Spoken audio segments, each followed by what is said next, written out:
วแล้วจะไม่เหงาอีกเลยมีอยู่จริงเหตุการณ์สดๆนะคะคือน้องเจอจิ้งจกนะคะน้องก็เลยพยายามจะเก็บจิ้งจกนะคะซึ่งทางเราไม่รู้ว่ามันเป็นจิ้งจกเราก็นึกว่าน้องหาอะไรพอเราเอาไปเสร็จปุ๊บจิ้งจกกระโดดใส่เรานะคะ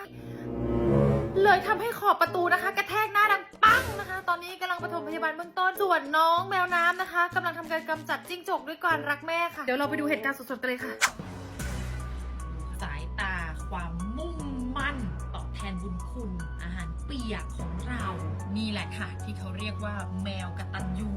ดูโคตรจะจริงจังแมวกตัญญูส่วนกูเรียกร่วมกตัญญูมาเลยค่ะอยากจะตอบแทนมิมีเห็นถึงความตั้งใจแต่ไม่เป็นไรมิเห็นแล้วว่าหนูเก่งจื้ออะไรไปจื้อตาก็ยังคงมองจิ้งจกอยู่ตลอดอยากให้หนูมองมีเหมือนที่มองจิ้งจก